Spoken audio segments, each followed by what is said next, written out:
Welcome to the official kickoff of Hillary for America. Put your hands together. Welcome to Roosevelt Island. You guys excited to be here? This is a great spot. It's dedicated to one president who had a vision that this country could do big things and win big fights if we came together. And we're going to hear from someone who we all believe will be our next president because she's that same type of tenacious fighter as well. Am I right?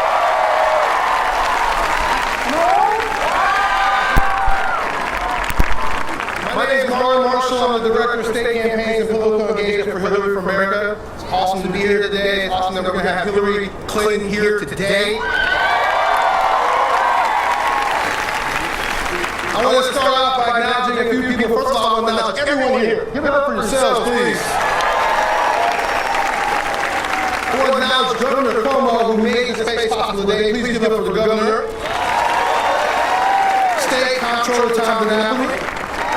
Public Advocate Tish James, Congresswoman Carolyn Maloney, Congressman Charlie Rangel, Assemblywoman Rebecca Seawright, Councilman Ben Callis, Mayor Michael Leonard of Philadelphia, Mayor Cassini Marie of Atlanta, and we also have a host of Assembly members, state senators, city council members, borough presidents, state reps, state party chairs, county party chairs, district leaders, former elected officials here today to see Hillary Clinton launch this campaign. Give it up again.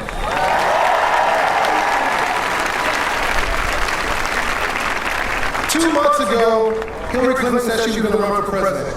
There was enthusiasm everywhere. We needed to build an organization to harness that, and I'm proud to give you some good numbers today. Today, we've had nearly 3,900 individual conversations with the potential leaders of this campaign in our first 4 early primary states. Nearly 12,000 people have committed to give their time and volunteer for this campaign in the early primary states as well, too. And in the non-early primary stages, organizing going on across the country, we've held over 320 grassroots organizing meetings where over 11,000 people have shown up today as well, too. Give it up. That is grassroots at its work. Hillary Clinton's campaign is going to be built on old school organizing and fused with new technology so we can make sure we reach voters every single corner of this country. Organizing a political campaign is all about telling your story. All of you are here today because you have your own personal story. I know I have my own personal story. My mother was a 5th grade teacher for 36 years and woke up every day to fight for children. And one of the reasons I support Hillary Clinton is because she fights for children every single day. So after today, it's time for you to get out there and share your stories, hold a house party, host a phone bank, send an email, do my favorite and knock on some doors. Each time you do, share your personal story of why you want Hillary Clinton to be the next president of the United States of America. So, you guys excited? You guys feeling good? We have a great program for you today. We have local music. We have an amazing story to hear from Hillary Clinton herself. We're going to get fired up, and then we're going to hear from Hillary. So let's get started. I want to introduce our first presenter, who's going to sing the national anthem for us, Timothy Kelly. Timothy is a native of Pennsylvania. He's a vocalist who is studying music at Temple University in Philadelphia. Please put your hands together for Timothy Kelly.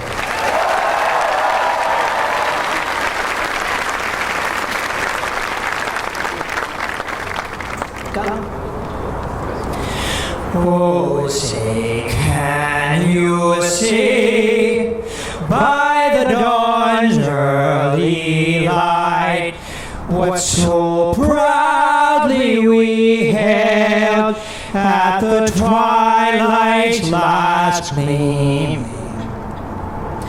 whose broad stripes and bright stars through the perilous fight o'er the ramparts we watched were so gallantly streaming, and the rockets regular, the bombs bursting in air, gave proof through the night that our flag was still there.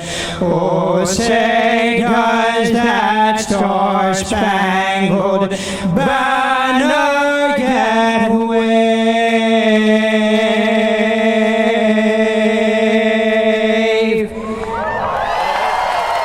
o'er the land of the free and the home of the brave.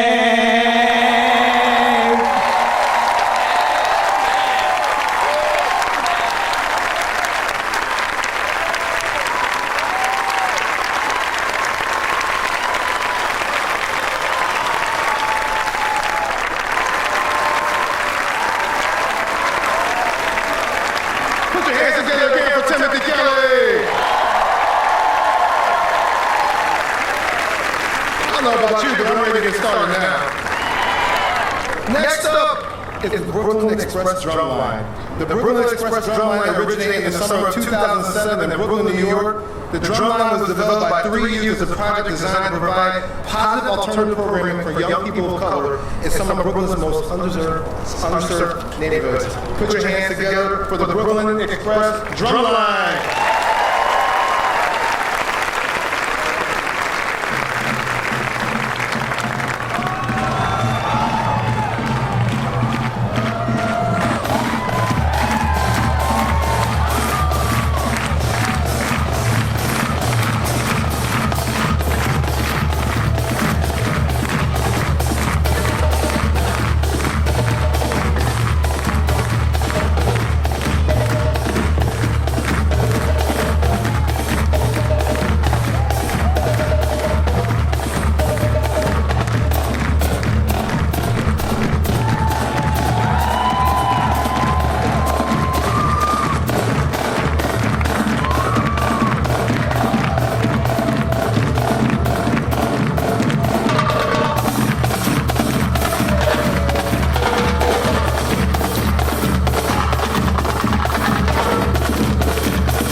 want you to hear from one of our Hillary Clinton volunteers. Give it up for the volunteers. Give it up for the volunteers. You have not signed to volunteer yet, go to HillaryClinton.com and sign up today. We want to hear one of our special volunteers. Andrew Gonzalez is a dreamer from Houston, Texas, who has traveled all the way to New York City for Hillary Clinton's campaign launch because she believes that Hillary Clinton will fight, protect, and expand opportunities for families like hers. Andrea is here today with her mother. Please welcome Andrea Gonzalez. Give it up.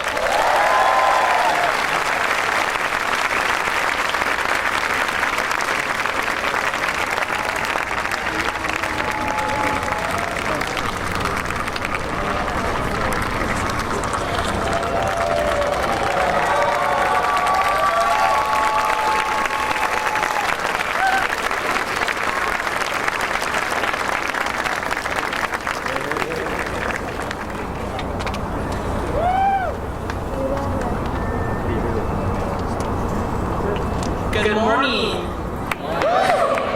Y buenos días.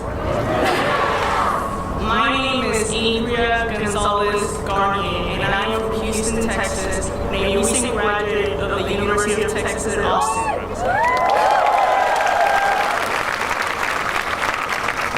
I am also a dreamer.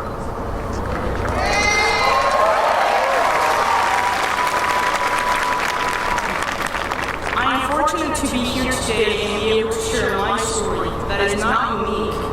It is the story of millions of immigrants. At this moment, I would like to share my story in Spanish.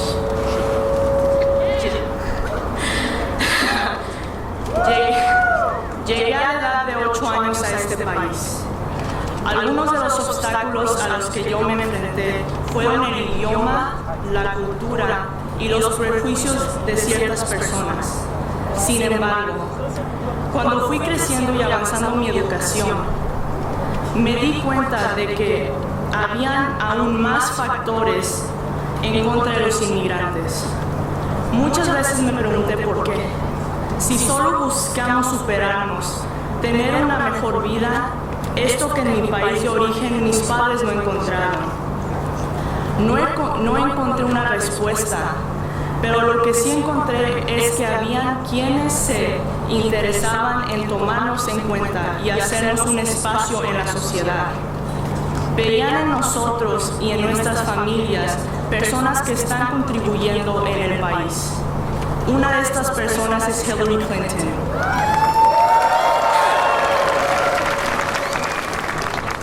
Ella ha mostrado que no importa quién eres o de dónde vengas, si te esfuerzas y contribuyes en la comunidad, puedes tener la oportunidad de ser bienvenido en este país, que no me vio nacer, pero considero mi casa, porque aquí está mi corazón. Muchísimas gracias and thank you.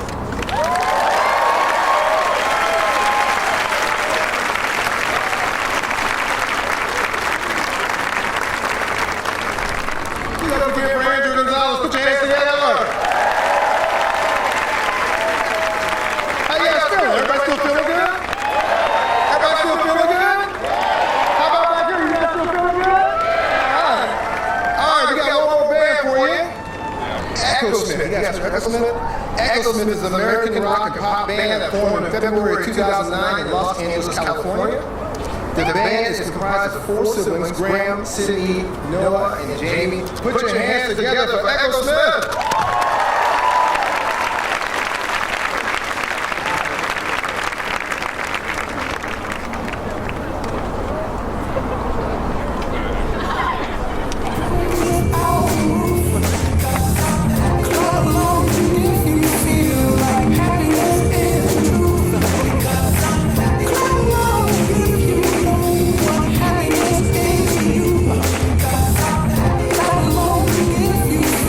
Right now.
band called Echo Smith. I'm lying.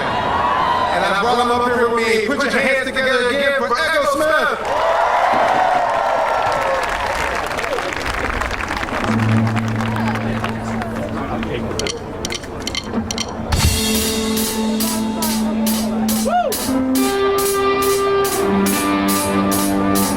Alright, can you hear me now? Are you guys ready to have a good time?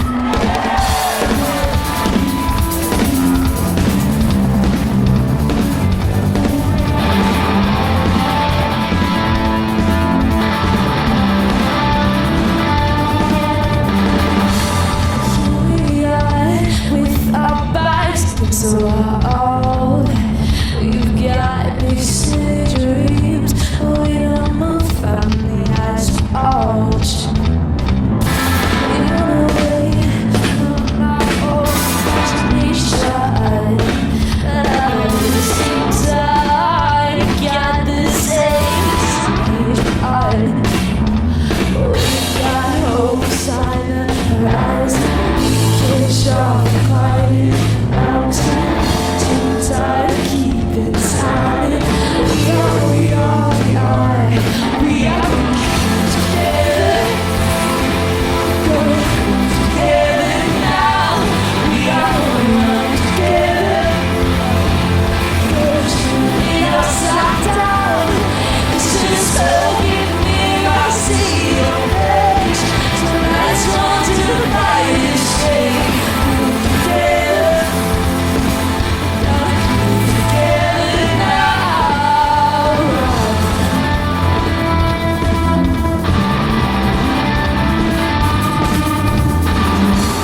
Who are they with this old generations? They hold on like big phones always showing from the size alteration. And at the same time, got the same we got hopes on the horizon. Fish are climbing the mountain. Too tired to keep it silent. We are together. Going together now. We are together. Pushing it upside down. It's spoken mirror. I see your face. So let's run to the brightest day. Together. Together now.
Barbie, nothing is far behind.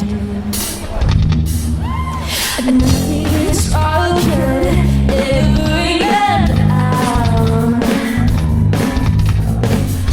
Invincible, she's in back out. She said I could be like cool kids, so cool kids, they seem fitting. Said I could be like cool kids, like cool kids.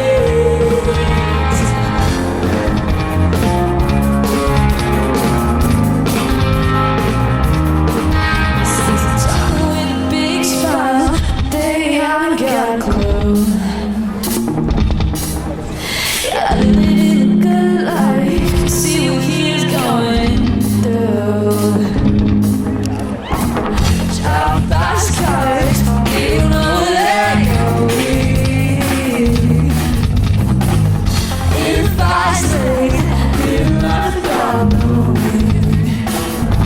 And he said I could be like cool, so cool, they seem fitting. Said I could be like cool kids, like cool kids. Oh, said I could be like cool kids, so cool kids, they seem fitting. Said I could be like cool kids, like cool kids.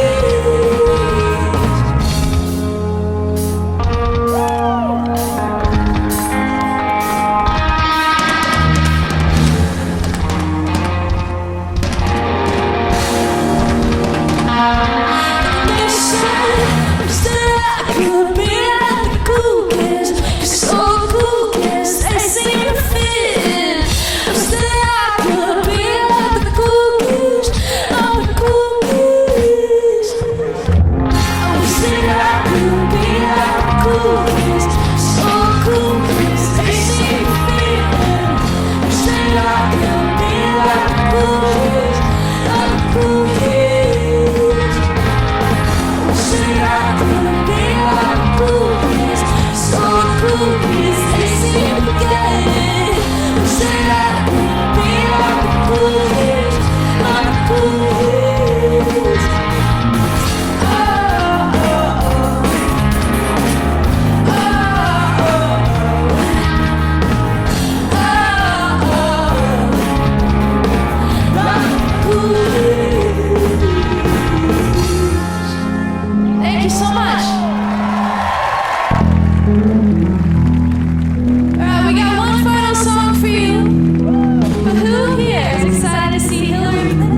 you have in your hands. I need all of you to clap your hands with me one last time. This is it. This is your last chance. Just because I can't see you this entire time doesn't mean you shouldn't clap. So let me see all those hands put together.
wanted it to be well. Quite honest with you, I ain't really see well. Yeah, I feel like a train of thoughts been derailed. That's when you press on, lean in. After violation, just wait to see me fail. Yeah, but you better hope trying to freeze hell.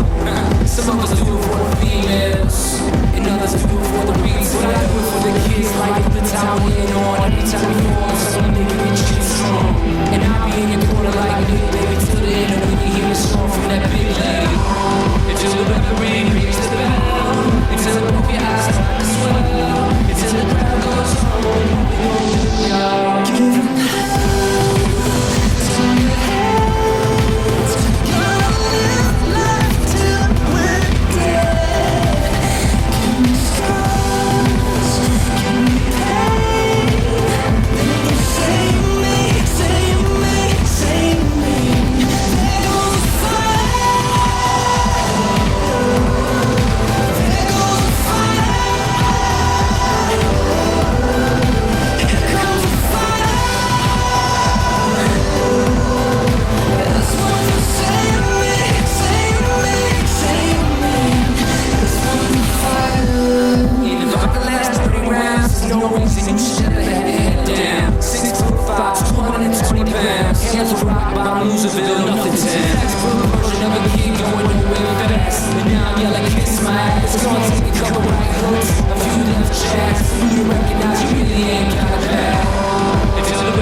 Please welcome Hillary Rodham Clinton.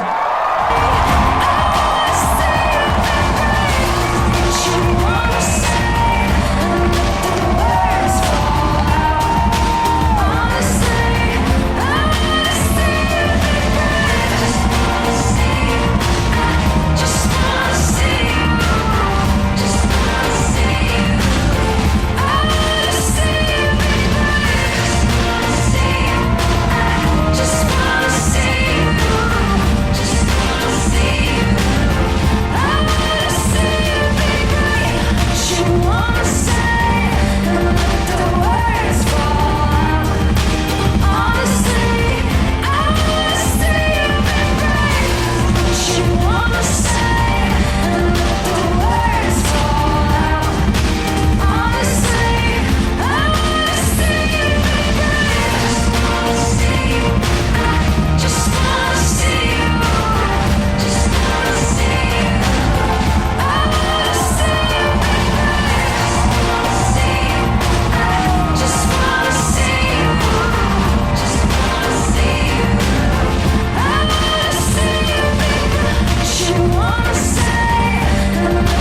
to be in New York with my family, with so many friends, including so many New Yorkers who gave me the honor of serving them in the Senate for 8 years. To be right across the water from the headquarters of the United Nations, where I represented our country many times. To be here in this beautiful park, dedicated to Franklin Roosevelt's enduring vision of America, the nation we want to be, and in a place with absolutely no ceilings.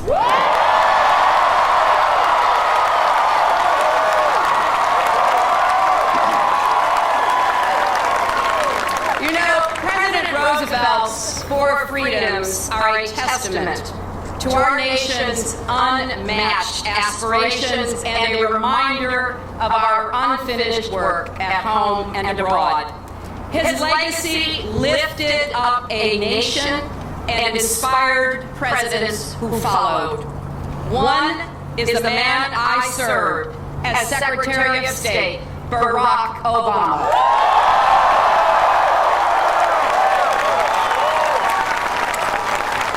And another is my husband, Bill Clinton.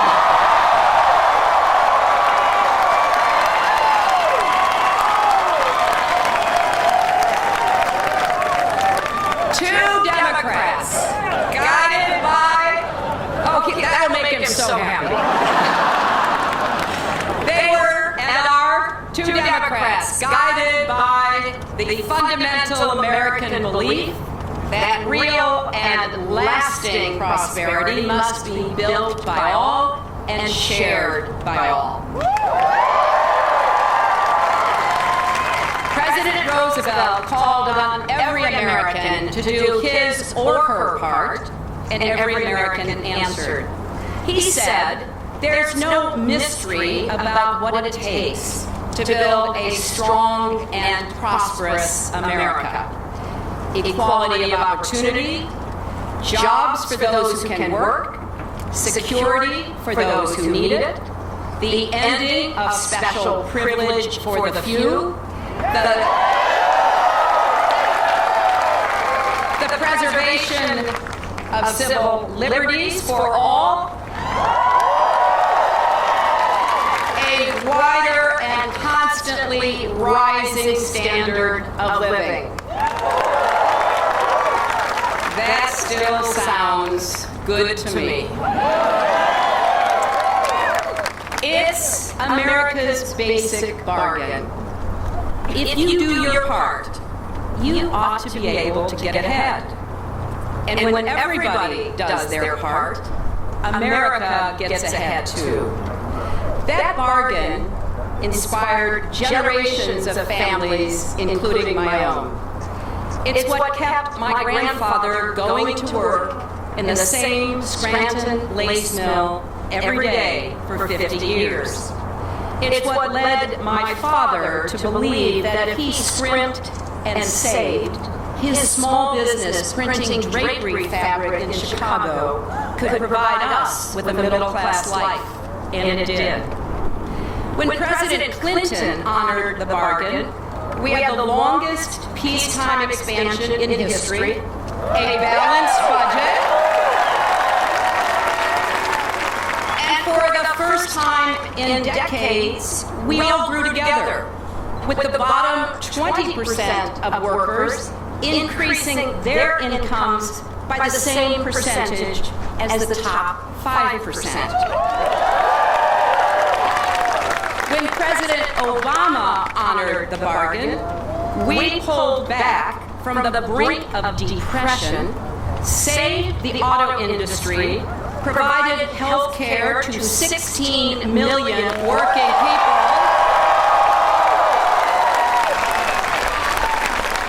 and replaced the jobs we lost faster than the historical average after a financial crash. But it's not 1941 or 1993, or even 2009. We face new challenges in our economy and our democracy. We're still working our way back from a crisis that happened because time-tested values were replaced by false promises. Instead of an economy built by every American, for every American, we were told that if we let those at the top pay lower taxes and bend the rules, their success would trickle down to everyone else. What happened? Well, instead of a balanced budget with surpluses that could have eventually paid off our national debt, the Republicans twice cut taxes for the wealthiest, borrowed money from other countries to pay for 2 wars, and family incomes dropped. You know where we ended up.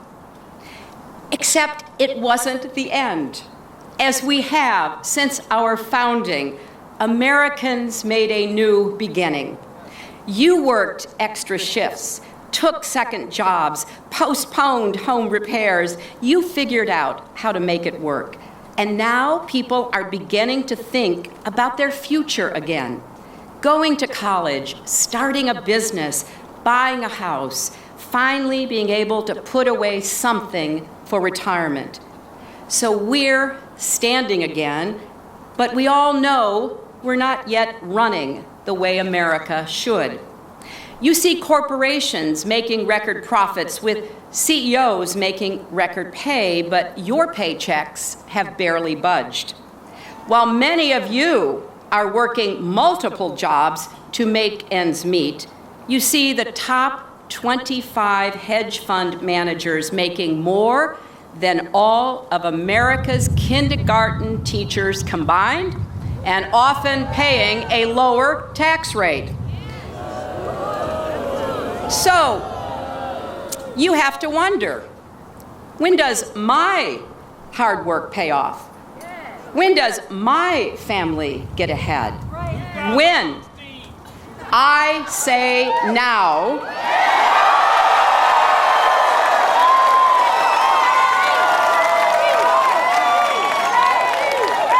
Prosperity can't be just for CEOs and hedge fund managers.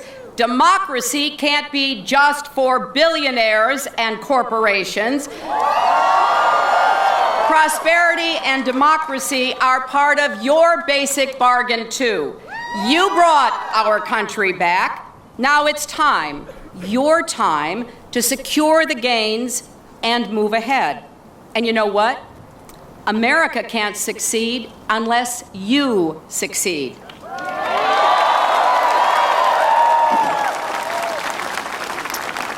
That is why I am running for President of the United States.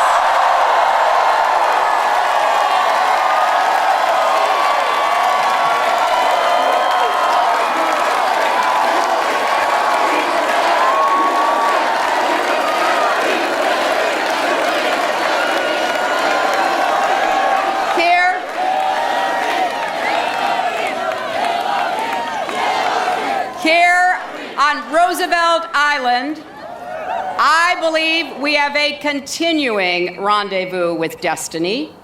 Each American and the country we cherish.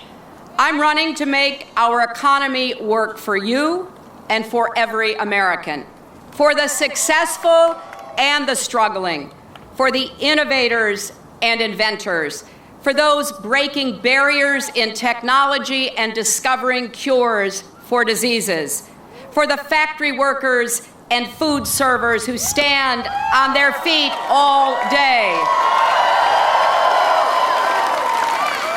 for the nurses who work the night shift, for the truckers who drive for hours and the farmers who feed us, for the veterans who served our country, for the small business owners who took a risk, for everyone who's ever been knocked down but refused to be knocked out.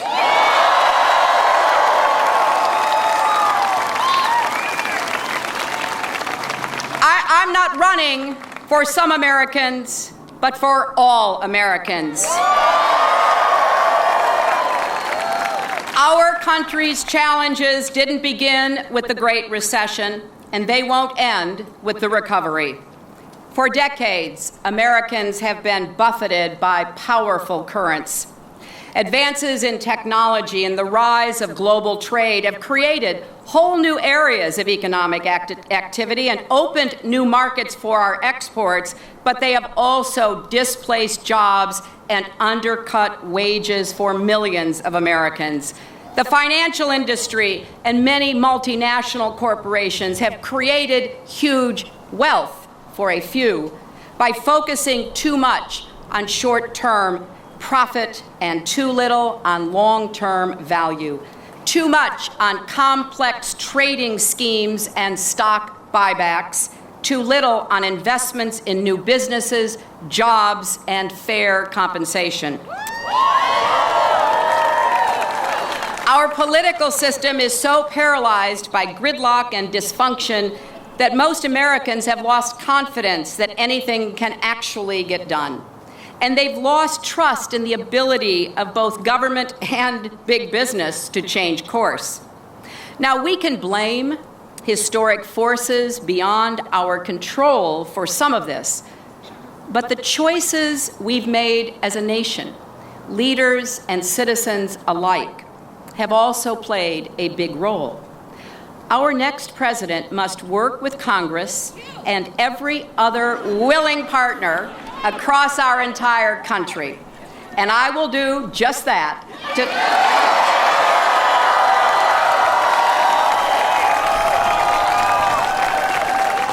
to turn the tide so these currents start working for us more than against us. At our best, that's what Americans do. We're problem solvers, not deniers. We don't hide from change, we harness it. But we can't do that if we go back to the top-down economic policies that failed us before. Americans have come too far to see our progress ripped away. Now, there may be some new voices in the presidential Republican choir, but they're all singing the same old song. A song called Yesterday.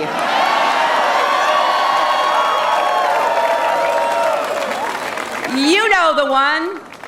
All our troubles look as though they're here to stay, and we need a place to hide away. They believe in yesterday. And you're lucky I didn't try singing that, too, I'll tell you. These Republicans trip over themselves, promising lower taxes for the wealthy and fewer rules for the biggest corporations, without regard for how that will make income inequality even worse. We've heard this tune before, and we know how it turns out. Ask many of these candidates about climate change, one of the defining threats of our time. And they'll say, I'm not a scientist. Well, then why don't they start listening to those who are?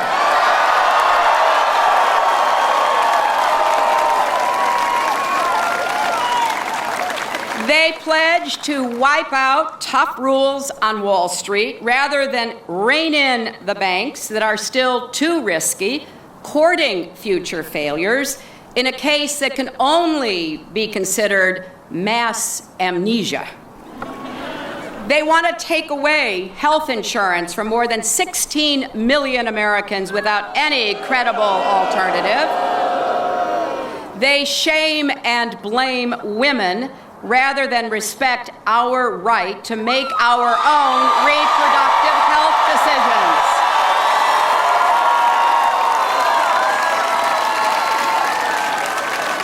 want to put immigrants who work hard and pay taxes at risk of deportation, and they turn their backs on gay people who love each other.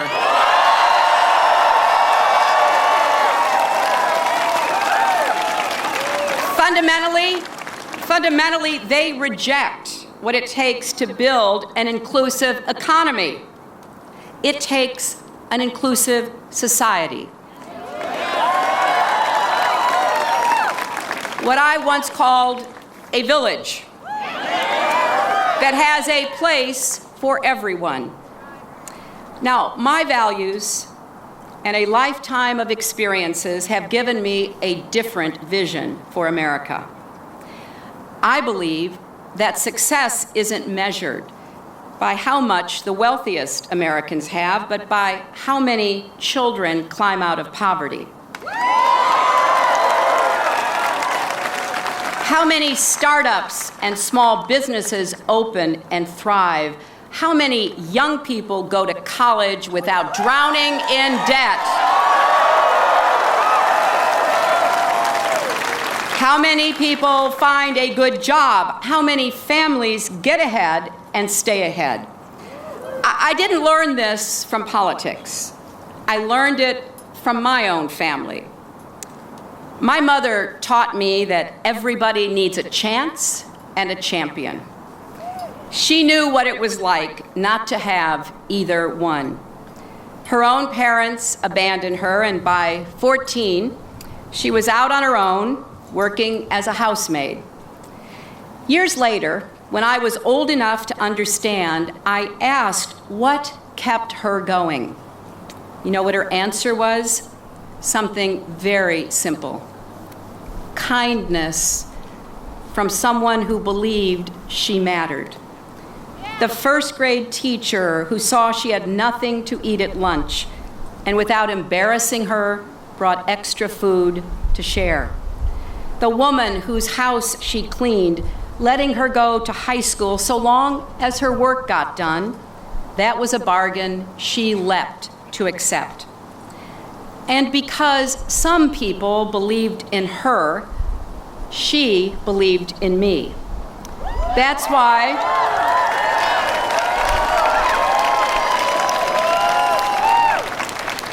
I believe with all my heart in America and in the potential of every American to meet every challenge, to be resilient no matter what the world throws at you, to solve the toughest problems. I believe we can do all these things because I've seen it happen. As a young girl, I signed up at my Methodist church to babysit the children of Mexican farm workers while their parents worked in the fields on the weekends. And later, as a law student, I advocated for Congress to require better working and living conditions for farm workers whose children deserved better opportunities. My first job out of law school was for the Children's Defense Fund. I walked door to door to find out how many children with disabilities couldn't go to school, and to help build the case for a law guaranteeing them access to education. As a leader of the Legal Services Corporation, I defended the right of poor people to have a lawyer, and I saw lives changed because an abusive marriage ended or an illegal eviction stopped. In Arkansas, I supervised law students who represented clients in courts and prisons, organized scholarships for single parents going to college, led efforts for better schools and health care, and personally knew the people whose lives were improved.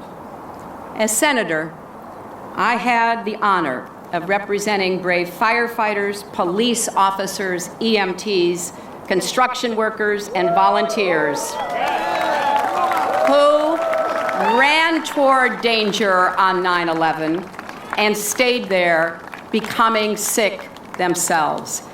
It took years of effort, but Congress finally approved the health care they needed. There are so many faces and stories that I carry with me of people who gave their best and then needed help themselves. Just weeks ago, I met another person like that, a single mom, juggling a job and classes at community college while raising 3 kids. She doesn't expect anything to come easy, but she did ask me what more can be done so it isn't quite so hard for families like hers. I want to be her champion and your champion.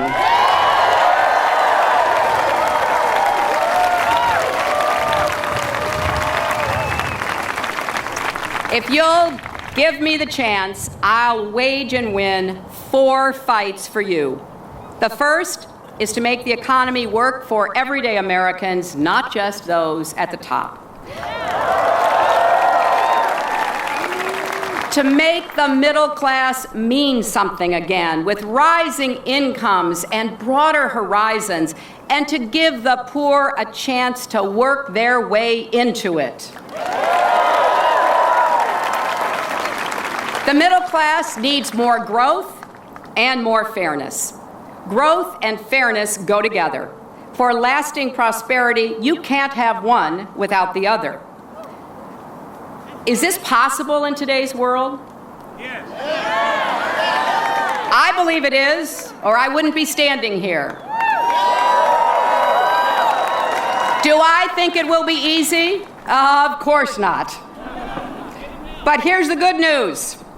There are allies for change everywhere who know we can't stand by while inequality increases, wages stagnate, and the promise of America dims. We should welcome the support of all Americans who want to go forward together with us.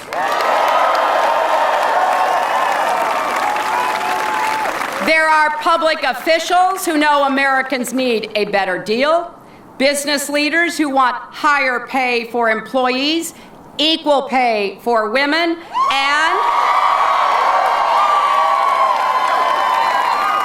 no discrimination against the LGBT community either.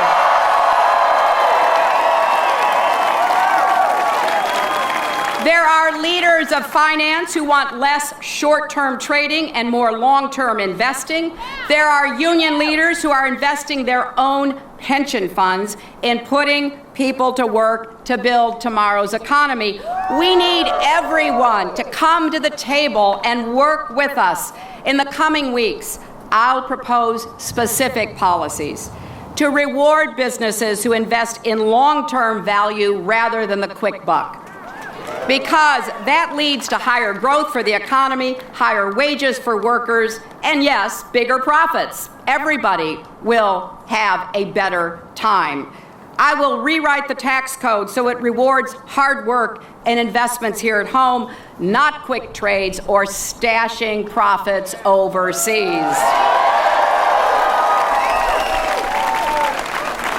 I will give new incentives to companies that give their employees a fair share of the profits their hard work earns. We will unleash a new generation of entrepreneurs and small business owners by providing tax relief, cutting red tape, and making it easier to get a small business loan. We will restore America to the cutting edge of innovation, science, and research by increasing both public and private investments. And we will make America the clean energy superpower of the 21st century. Developing renewable power, wind, solar, advanced biofuels, building cleaner power plants, smarter electric grids, greener buildings, using additional fees and royalties from fossil fuel extraction to protect the environment, and ease the transition for distressed communities to a more diverse and sustainable economic future, from coal country to Indian country, from small towns in the Mississippi Delta to the Rio Grande Valley to our inner cities. We have to help our fellow Americans. Now, this will create millions of jobs and countless new businesses and enable America to lead the global fight against climate change. We will also connect workers to their jobs and businesses. Customers will have a better chance to actually get where they need and get what they desire, with roads, railways, bridges, airports, ports, and broadband brought up to global standards for the 21st century. We will establish an infrastructure bank and sell bonds to pay for some of these improvements. Now, building an economy for tomorrow also requires investing in our most important asset, our people, beginning with our youngest. That's why I will propose that we make preschool and quality childcare available to every child in America.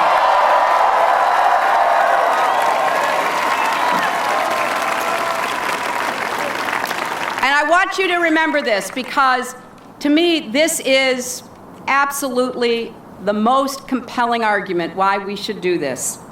Research tells us how much early learning in the first 5 years of life can impact lifelong success.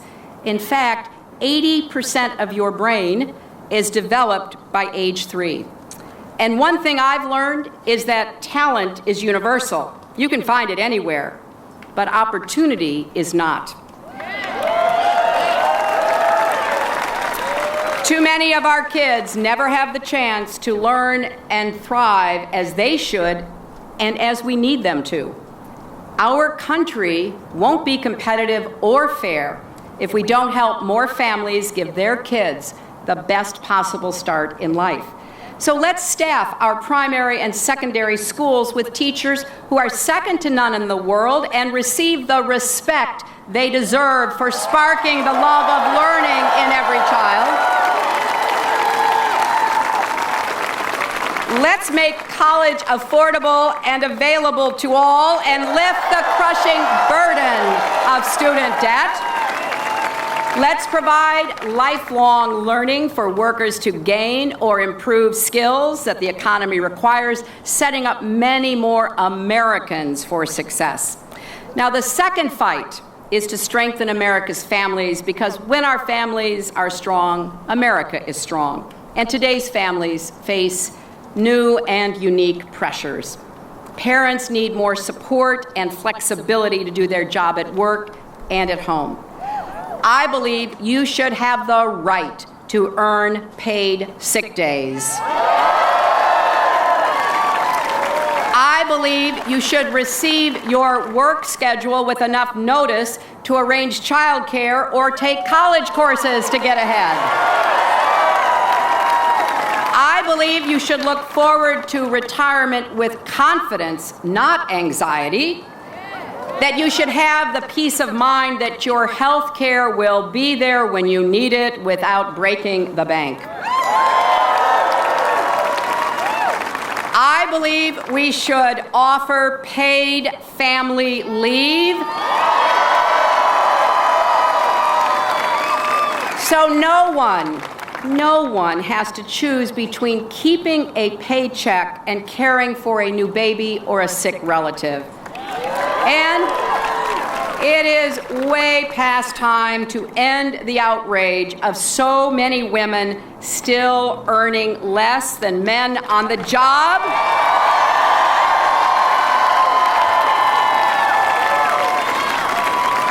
And women of color often making even less.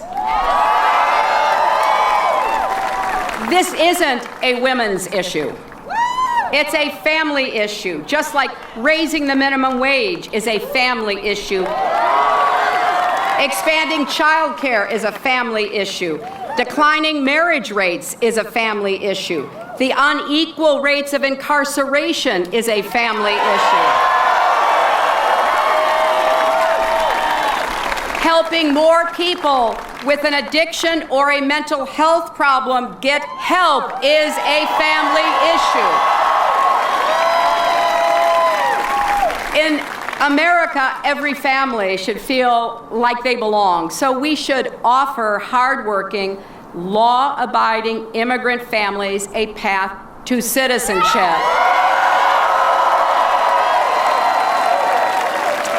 Not second-class status.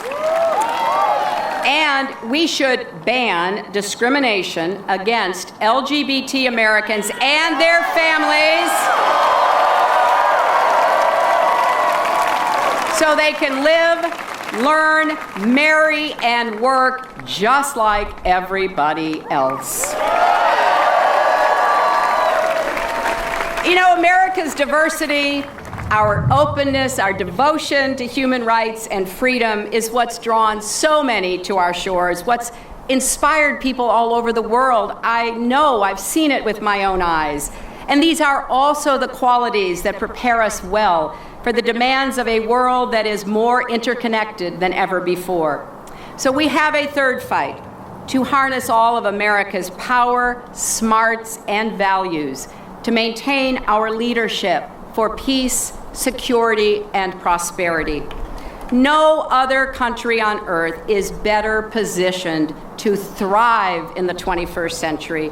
No other country is better equipped to meet traditional threats from countries like Russia, North Korea, and Iran, and to deal with the rise of new powers like China. No other country is better prepared to meet emerging threats from cyber attacks, transnational terror networks like ISIS, and diseases that spread across oceans and continents. As your president, I'll do whatever it takes to keep Americans safe.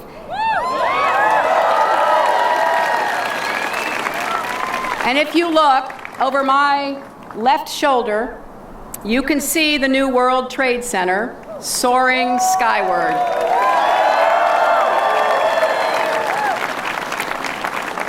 As a senator from New York, I dedicated myself to getting our city and state the help we needed to recover.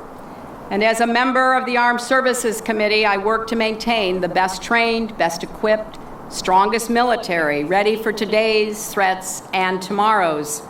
And when our brave men and women come home from war or finish their service, I'll see to it that they get not just the thanks of a grateful nation, but the care and benefits they've earned.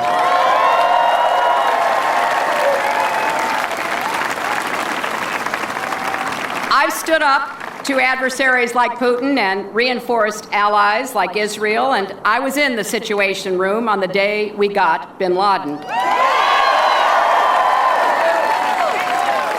But I know we have to be smart as well as strong.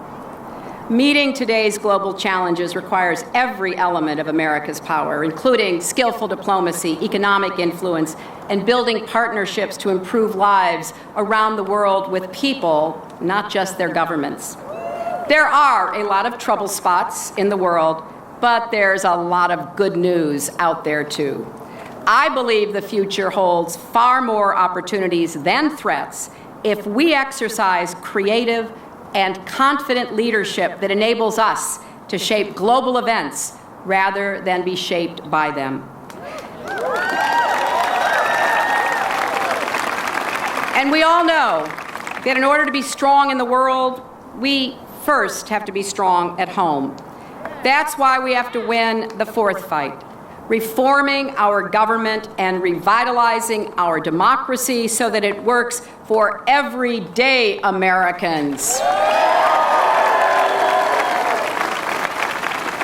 We have to stop the endless flow of secret, unaccountable money that is distorting our elections, corrupting our political process, and drowning out the voices of our people. We need justices on the Supreme Court who will protect every citizen's right to vote rather than every corporation's right to buy elections. If necessary, I will support a constitutional amendment to undo the Supreme Court's decision in Citizens United.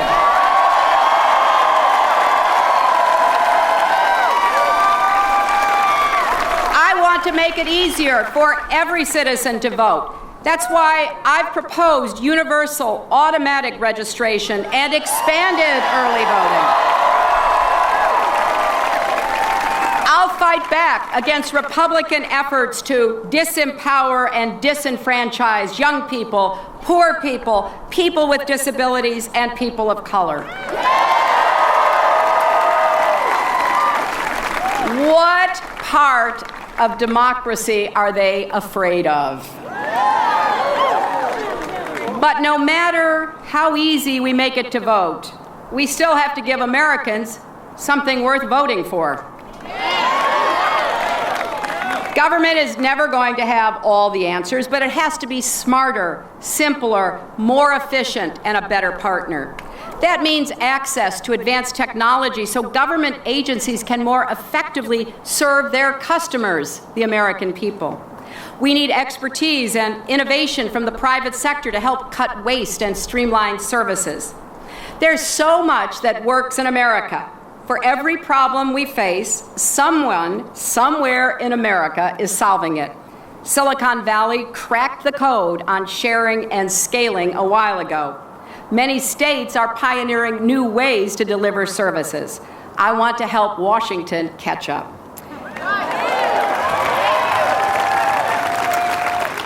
To do that, we need a political system that produces results by solving problems that hold us back, not one overwhelmed by extreme partisanship and inflexibility.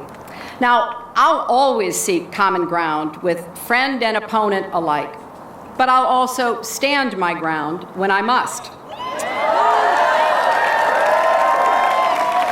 That's something I did as Senator and Secretary of State, whether it was working with Republicans to expand health care for children and for our National Guard, or improve our foster care and adoption system, or pass a treaty to reduce the number of Russian nuclear warheads that could threaten our cities.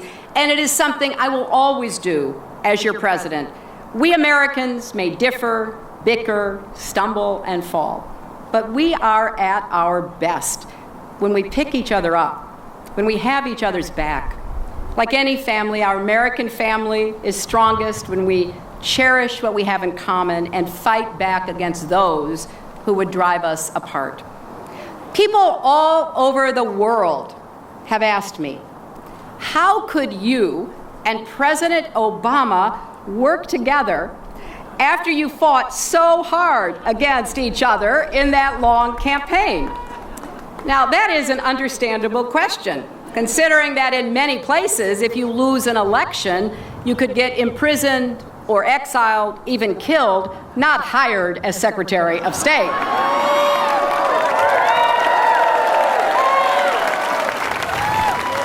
But President Obama asked me to serve, and I accepted because we both love our country.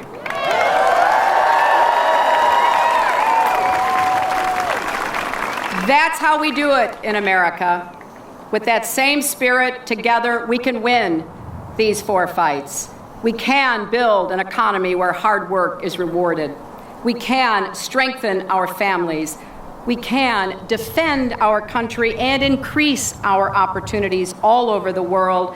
And we can renew the promise of our democracy if we all do our part in our families, in our businesses, unions, houses of worship, schools, and yes, in the voting booth. I want you to join me in this effort. Help me build this campaign and make it your own. Talk to your friends, your family, your neighbors. Text JOIN, J-O-I-N, to 47246. Go to HillaryClinton.com and sign up to make calls and knock on doors. It's no secret that we're going up against some pretty powerful forces that will do and spend whatever it takes to advance a very different vision for America.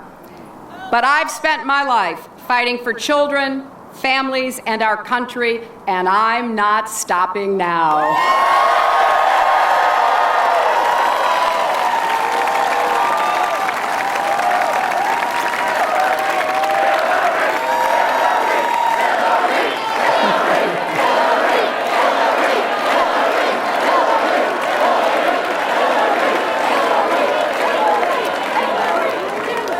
Now, I know how hard this job is. I've seen it up close and personal. All our presidents come into office looking so vigorous. And then we watch their hair grow grayer and grayer. Well, I may not be the youngest candidate in this race, but I will be the youngest woman president in the history of the United States.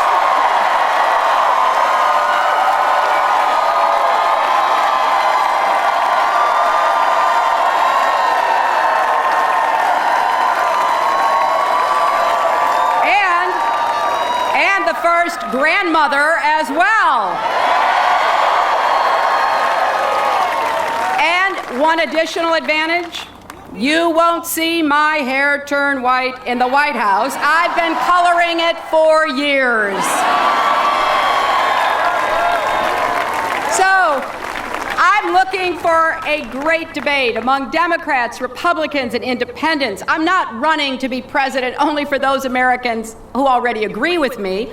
I want to be president for all Americans. And along the way, I'll just let you in on this little secret. I won't get everything right. Lord knows I've made my share of mistakes. Well, there's no shortage of people pointing them out. And I certainly haven't won every battle I've fought, but leadership means perseverance and hard choices. You have to push through the setbacks and the disappointments and keep at it. I think you know by now that I've been called many things by many people. Quitter is not one of them.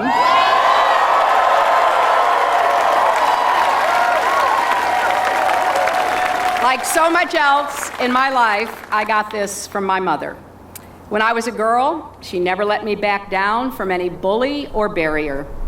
In her later years, Mom lived with us, and she was still teaching me the same lessons. I'd come home from a hard day at the Senate or the State Department, sit down with her at the small table in our breakfast nook, and just let everything pour out. And she would remind me why we keep fighting, even when the odds are long and the opposition is fierce. I can still hear her saying, life's not about what happens to you. It's about what you do with what happens to you. So get back out there.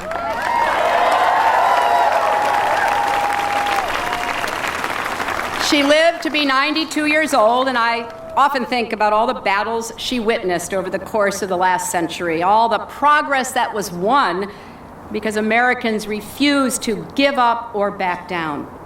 She was born on June 4th, 1919, before women in America had the right to vote. But on that very day, after years of struggle, Congress passed the constitutional amendment that would change that forever.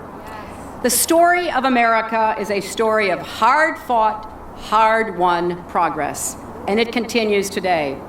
New chapters are being written by men and women who believe that all of us, not just some, but all, should have the chance to live up to our God-given potential.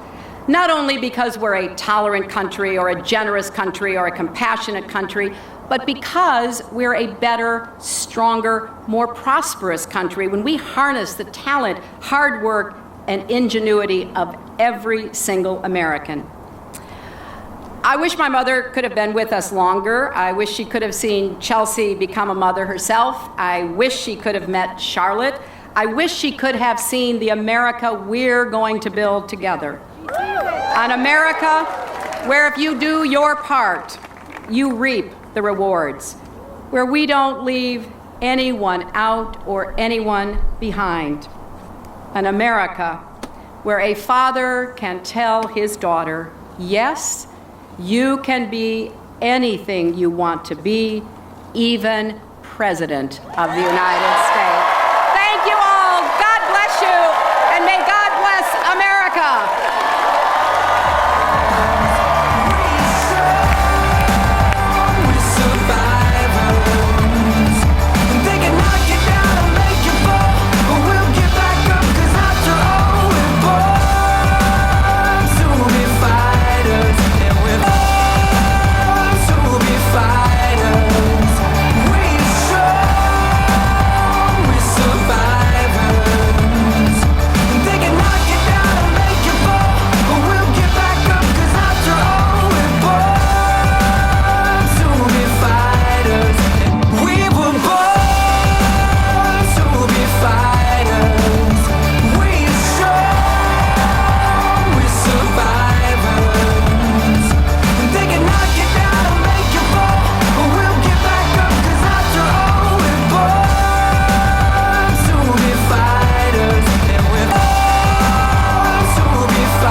Clap along if you feel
miracles. This one goes out to the ones in need. This one goes out to the sinner and the cynical. This ain't about no apology. This road was paid by the hopeless and the hungry. This road was paid by the winds of change. Walking beside the guilty and the innocent. How will you raise your hand when they call your name? Yeah, yeah, yeah. We weren't born to follow. Come on and get up off your knees. When life is a bitter pill to swallow, you gotta hold on to what you believe. Believe that the sun will shine tomorrow. And now your saints and sinners bleed. We weren't born to follow. You gotta stand up for what you believe. Let me hear you say yeah, yeah, yeah, oh yeah. This one's about anyone who does it differently. This one's about the one who curses and spits. This ain't about our living in a fantasy. This ain't about giving up or giving in. Yeah, yeah, yeah. We weren't born